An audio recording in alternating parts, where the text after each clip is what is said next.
Alright, welcome back to Fairy Tail Anime Review, episode 81. With this, basically, for my regular schedule anime, I am all caught up. Yep, and I'll be starting some new anime next. Okay, here we're discussing the third and last episode of Fairy Tail One Hero's Quest, Season 1, Sword Saint, which covers an Omake, Sloppy, Juvia, and also adapts chapters 80 to 83. Which, yes, with this very episode, there is exactly 7 more chapters to go. And I did check this. Does the final episode cover the final chapter? Does it finish adapting this arc? It does. So we start with Juvia, where she's like getting Gray wet with her water, and like I'm happy to see him. Of course, basically about his strength. It's very interesting seeing, and then he gets whisked away. Kind of explains what he was doing prior to being whisked away to this other world. So then we pick up in the present day stuff where Natsu is meeting with Sezu, the swordsman.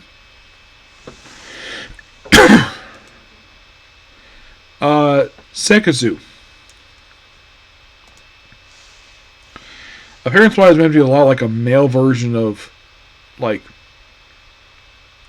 Yeah, he's basically a male version of...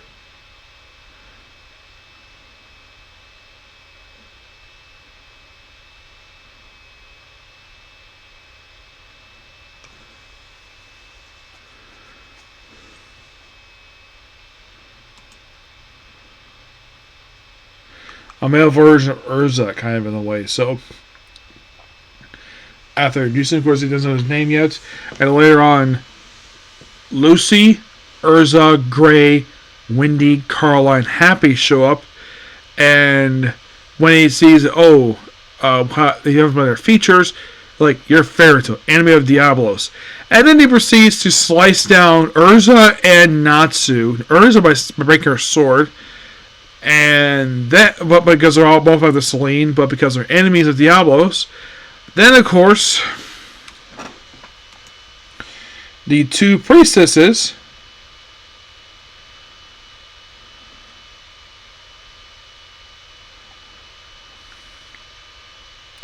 Hakane and Mimi proceed to chase down, of course, like everybody. But look up, Toko comes in, teleports him to the White Alp Temple. So Wendy ends up healing the two, and somehow Mimi is able to track the things to her nose. But during that period of time, while they're all whisked away, Selene also ends up fighting Sukuna, Seku. Yeah, she ends up fighting him. When basically, like, he mentioned a particular move, it's like Kamagiri.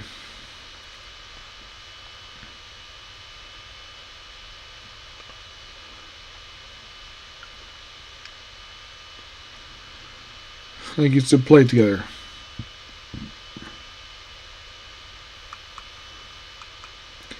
Yeah, and she's like very angry. At one point, he actually slices her beautiful face. So they continue to brawl in this episode. But there's no denying the fact Selene went. She's basically in human form. She's a beautiful woman. Oh my gosh. So of course you have, of course, Gray fighting Hirumu, and Lucy is fighting Mimi. Though Hirumu basically is a brief fight. You don't see much of the episode with throwing ice magic at each other. Mimi, of course, throw anything at Lucy. Lucy proceeds to have various star dresses, and then when she's popping in the air, she sees, oh look, a lake. There was a lot of really cool music here. Just like when she's basically whizzing to a wall and then using her whip. Her only known actual weapon she has. Which I think this is the first time in this series she actually used it. Because she's had it all this time in this series. And this is the first episode she's actually used the whip. Her whip has been very rarely used in the series. This is the first time in Century Quest she's used it. Probably as far as I can tell. And But we're continuing here. There's a brief scene with the water dragon. We see him in his calculator here. First time we've seen these two since the beginning of the previous arc of the series, which was the Wood Dragon arc. Yeah. Because it seems like since the arc wrapped up, they appear 2-3 times. All because High Tide's coming in, and this all because of Selene's power. Could basically hear Amama's where she's voicing again, but playing the calculator woman, which she's really good. So then Lucy, of course, seeing the pond's like, then she's like this. Oh, I haven't said this in a long time. Even though I have the key. Open the gate of the water goddess, Aquarius. And she's like, yep. So she returns here. I almost kind of forgot she returned. I knew about the first time, and of course later on in the story. But I kind of forgot she returned here. Now, the way the anime presents is like, her girl was like, oh, the mermaid again. Even though in terms of the manga, this first time she ever saw her. And then she just throws one in the water, her, consumes her, like, oh yeah, that's actually a play, so he can throw this particular move on her. This big humongous energy blast, which defeats her and causes her to pass out while she's standing up, and Lucy passes out too, and that's the episode. Amazing episode. I did not expect to see fight music in a fairy tale series. Usually the fights are pretty quick, but not to the point where like this. I mean, when I was watching this fight, it reminded me of a lot of the fights in Seven Deadly Sins, the original series. Absolutely amazing episode. Excuse me.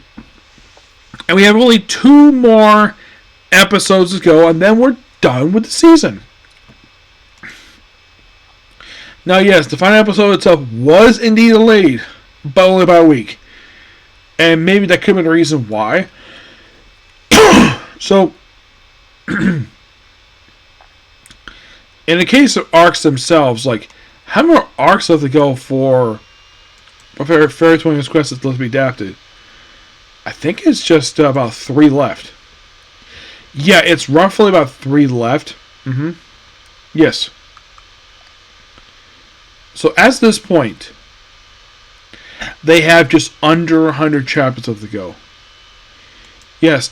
Interesting, though, they picked basically where 25 is going to be the last episode, and they start adapting the Great Labyrinth arc. I'm like, that's interesting. They probably did give the manga a little more time, but if you think about it, there's not really like a lot here, per se. But overall, really damn good episode. I thoroughly enjoy this. Yep.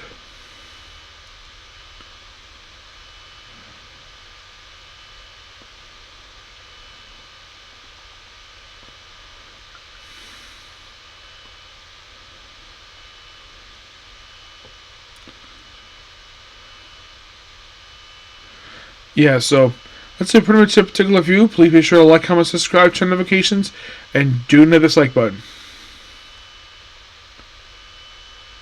So, next up is going to be Red Ranger Another World. Yep, that is going to be next. Yep. I got 2 episodes of that one. That's going to be quite interesting. I love the look of the animation for this. It looks gorgeous. I've been interested in this anime quite some time, so that's going to be next. And after that, it'll be Dragon Ball Daima. I don't know how many episodes I'm going to go through this one, but who knows, okay? If you. Bye.